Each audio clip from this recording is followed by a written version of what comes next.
बाजोड़ एक लंबे ज़माने से मुतासर है। हमने वहाँ पर एक ही जलसे में 80-90 लाशें उठाई हैं। वो सिलसिला बदस्तूर चल रहा है, थम नहीं रहा। मुख्तलिफ लोग उसमें शहीद हो रहे हैं, मसाजिद शहीद हो रही हैं। पहले भी डमाडोला और इन इलाकों में जो बम्बारियाँ हुई थी, मसाजिद ही को निशाना बनाया गया था।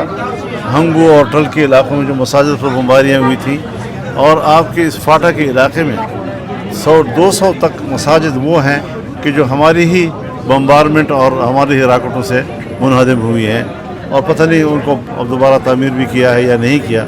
शायद नुमाइश के लिए कोई 1-2-3 उनको दोबारा बनाया गया हो, लेकिन मसाजिद वहाँ पर मुनहदम हैं, मदारस मुनहदम हैं और बच्चों की तालीम मुतासर हो रही है। तो इसका सारा मलबा जो है वो सिर्फ इस बात पर डालना कि मदारस हैं और मसाजिद हैं और मजहबी लोग हैं, ये बिल्कुल इम्तियाजी रवैये हैं। कानून भी इम्तियाजी बनाए जा रहे हैं, प्लान भी इम्तियाजी बनाए जा रहे हैं और रवैये भी इम्तियाजी इख्तियार किए जा रहे हैं। ये चीज़ें काबिल कबूल नहीं है। लेकिन ये आज़ादी हमने जिस मकसद के लिए हासिल की थी, अगर इस तरह लोगों का कत्ल आम होगा, मसाजिद गिरेंगी, कुरान पाक की तौहीन होगी, तो ये सारी चीज़ें हमारी उस आज़ादी और आज़ादी की नज़रिए को नफ़ी करती हैं। मौलाना साहब, मस्जिद शहीद के हवाले से बात बताइए कि इनको इतना भी नहीं रहा कि कुरान पाक उसके अंदर रखें, कम से कम हम कुरान पाक को निकाल दें, फिर उसके बाद अगर हम कार्रवाई करनी है, बहुत बड़ा जुल्म हम हुआ करें। है, बहुत। ये पाकिस्तान में रह रहे हैं, कम से कम उलमा से ये बात की जाती है कुरान पाक को यूँ शहीद करना। तो हमने इंडिया में सुने थे और इसराइल के सुने थे कि वहाँ भी ये चीज़ें हो रही हैं। बाबरी मस्जिद जब शहीद उस पर आवाज़ उठाएगी, अब पाकिस्तान में चीज़ें हो रही हैं। दुनिया भर में हज़रत जो कुछ इस्लाम और मुसलमानों के ख़िलाफ़ हो रहा है, उनके मज़ाहिर हमारी हुकूमत यहाँ मुल्क में दिखाना चाहती है, ताकि मगरबी दुनिया ये समझे कि हम कोई कट्टर किस्म के मुसलमान नहीं हैं। एक तरफ पहले मुल्क में हालात ख़राब हैं, दूसरी तरफ ये इस तरह अगर मज़हब के साथ खेलेंगे तो आप नहीं समझते कि मुल्क ऑलरेडी पहले हालात काफ़ी ख़राब हैं मुल्क में। बाजोड़ में आप देख लें, बलूचिस्तान में आप देखें, KPK में आप देखें, इस तरह की सूरत हाल चल रही है। ज़ाहिर है जी कि अमन को हालात यही चीज़ें ख़राब करती हैं ना, यही चीज़ें इश्तिगाल देती हैं और ये आमदन कर रहे हैं। 14 आसफ ने कल 14 अगस्त तो पाकिस्तान की यौम आज़ादी का दिन है।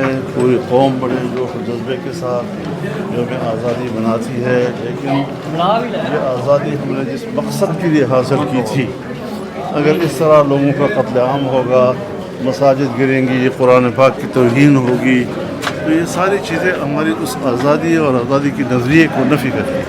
बहुत सारे केसेस आ रहे हैं और पोलियो मुहिम में ही वो पारी पोलियो टीमों को वालिदैन रिफ्यूज़ कर रहे हैं, तो क्या पैगाम देंगे अपने इलाके के लोगों को? देखिए, जिस घरों में राकेट गिरते हैं, जहाँ रोज़ाना बच्चे जो हैं वो शहीद होते हैं, ख़वातीन शहीद होती हैं, सैकड़ों की तादाद में लोग अपाहज होते हैं, और फिर आप कहें जी क्या पोलो वाले जो हैं उनका साथ ताउन करें। हमने तो ताउन किया है, हमेशा ताउन किया है। हम अभी समझते हैं कि अगर वो एक ज़रिया इलाज है तो होना चाहिए, लेकिन हालात बनाना उसके लिए ये तो रियासत की ज़िम्मेदारी है। अगर रियासत अपनी पॉलिसियाँ इस तरह बनाएगी कि आने वाले मुस्तक़बिल में हिफ्ज़ मा तक़द्दुम के तौर पर 1-2-4 बच्चों की पोलियो से बचाना है, और फौरी तौर पर आपकी बम्बारियों के नतीजे में और राकेट के नतीजे में 150 लोग शहीद होते हैं, तो लोग ऐसे पोलियो को क्या करेंगे? फिर आवाम को भी एक रद्द-ए-अमल होता है कि इसकी फ़ायदियत क्या है, जबकि एक तरफ मज़ालिम के पहाड़ हमारे ऊपर टूट रहे हैं। तो इन सारी चीज़ों को कंट्रोल करने की ज़रूरत है। हुकूमत ऑपरेशन भी करना चाहती है और ऑपरेशन नहीं भी कर रही, पब्लिक पे डालती है। आप बात करें, पब्लिक को मुसल्लह लोगों के मुकाबले में लाना, ये कौन सी हिकमत अमली है? मैं तो लोगों से भी कहूँगा, कबाइल से भी कहूँगा कि ये इस वक्त आपके बराह रास्त उनसे मुज़ाकरात के मौक़े नहीं हैं। रियासत ख़ुद उनके साथ बात करे, और अगर मामलात बातचीत से हल होते हैं, हमें कोई इतराज़ नहीं। हम सियासी लोग हैं, मुज़ाकरात के ज़रिए मसले के हल के कायल होते हैं, तो अगर रियासत उस रास्ते पे चलती है, हमें कोई इतराज़ नहीं है। लेकिन ये कि ख़ुद तो वो असलहा ले और दुनिया को कहे कि हम दहशतगर्दी के ख़िलाफ़ जंग लड़ रहे हैं, और उस पर आप बाहर के सपोर्ट भी लें और पैसे भी लें, और इधर से हम लोगों से कहा कि तुम मुज़ाकरात करो, तो जब हम खाली हाथ होंगे और वो मुसल्लह होंगे, मुज़ाकरात कैसे कामयाब होंगे? हज़रत बाजोड़ एक लंबे ज़माने से मुतासर है। हमने वहाँ पर एक ही जलसे में 80-90 लाशें उठाई हैं। वो सिलसिला बदस्तूर चल रहा है, थम नहीं रहा। मुख्तलिफ लोग उसमें शहीद हो रहे हैं, मसाजिद शहीद हो रही हैं। पहले भी डमाडोला और इन इलाकों में जो बम्बारियाँ हुई थी, मसाजिद ही को निशाना बनाया गया था। हंगू और टल के इलाकों में जो मसाजिद पर बमबारियाँ, हज़रत बाजौड़ एक लंबे ज़माने से मुतासर है। हमने वहाँ पर एक ही जलसे में 80-90 लाशें उठाई हैं। वो सिलसिला बदस्तूर चल रहा है, थम नहीं रहा। मुख्तलिफ़ लोग उसमें शहीद हो रहे हैं, मसाजिद शहीद हो रही हैं। पहले भी डमाडोला और इन इलाकों में जो बमबारियाँ हुई थी, मसाजिद ही को निशाना बनाया गया था। हंगू और टल के इलाकों में जो मसाजिद पर बमबारियाँ हुई थी, और आपके इस फाटा के इलाके में 100-200 तक मसाजिद वो हैं कि जो हमारी ही बम्बारमेंट और हमारी ही राकेटों से मुनहदम हुई हैं, और पता नहीं उनको अब दोबारा तामीर भी किया है या नहीं किया। शायद नुमाइश के लिए कोई 1-2-3 उनको दोबारा बनाया गया हो, लेकिन मसाजिद वहाँ पर मुनहदम हैं, मदारस मुनहदम हैं, और बच्चों की तालीम मुतासर हो रही है। तो इसका सारा मलबा जो है वो सिर्फ इस बात पर डालना कि मदारस हैं और मसाजिद हैं और मजहबी लोग हैं, ये बिल्कुल इम्तियाजी रवैये हैं। कानून भी इम्तियाजी बनाए जा रहे हैं, प्लान भी इम्तियाजी बनाए जा रहे हैं, और रवैये भी इम्तियाजी इख्तियार किए जा रहे हैं। ये चीज़ें काबिल कबूल नहीं है। हुकूमत क्या खाने पीने के लिए एहतमाम के हवाले से कहेंगे, क्योंकि बच्चे वहाँ कैंपों में मौजूद हैं, इस हवाले से सूबाई हुकूमत को क्या कहेंगे? सूबाई हुकूमत एक दिन कहती है हम ऑपरेशन के खिलाफ हैं, दूसरे दिन उस पर दस्तखत कर देती है कि इजाज़त ऑपरेशन करो।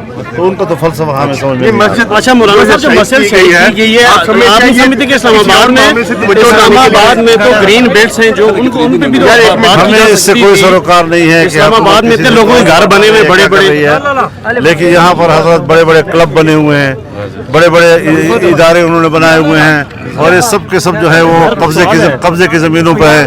तो सिर्फ एक मस्जिद ही उनको नज़र आ गई कि उसकी लिस्ट जारी कर दी कि इसको हमने 50 मस्जिदों की मजीद लिस्ट जारी की गई है मौलाना साहब, जबकि कंट्री क्लब जो बने हुए उनके उन पे कोई भी नहीं वो कर रहा। वो इसी तरह पहली मस्जिद जो गिराई है उस पर हमें नज़र आ रहा है कि वो एक टेस्ट केस है, और उसके बाद उनका और प्रोग्राम भी शुक्रिया हुई थी। और आपके इस फाटा के इलाके में 100-200 तक मसाजिद वो हैं कि जो हमारी ही बम्बारमेंट और हमारी ही राकेटों से मुनहदम हुई हैं, और पता नहीं उनको अब दोबारा तामीर भी किया है या नहीं किया।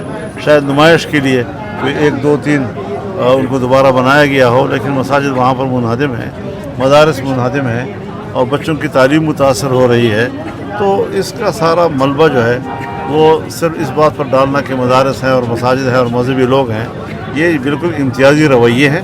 कानून भी इम्तियाजी बनाए जा रहे हैं, प्लान भी इम्तियाजी बनाए जा रहे हैं, और रवैये भी इम्तियाजी इख्तियार किए जा रहे हैं। ये चीज़ें काबिल कबूल नहीं है। इस्लामाबाद में तो ग्रीन बेल्ट्स हैं जो उनको उन पे भी हमें इससे कोई सरोकार नहीं है कि इस्लामाबाद में इतने लोगों के घर बने हुए बड़े बड़े, लेकिन यहाँ पर हजरत बड़े बड़े क्लब बने हुए हैं, बड़े बड़े इदारे उन्होंने बनाए हुए हैं, और ये सब के सब जो है वो कब्जे की ज़मीनों पर है। तो सिर्फ एक मस्जिद ही उनको नज़र आ गई कि उसकी लिस्ट जारी कर दी कि इसको हमने 50 मस्जिदों की मजीद लिस्ट जारी की गई है मौलाना साहब, जबकि कंट्री क्लब जो बने हुए उनके उन पे कोई भी नहीं वो कर रहा। वो इसी तरह पहली मस्जिद जो गिराई है उस पर हमें नज़र आ रहा है कि वो एक टेस्ट केस है, और उसके बाद उनका और प्रोग्राम भी। शुक्रिया।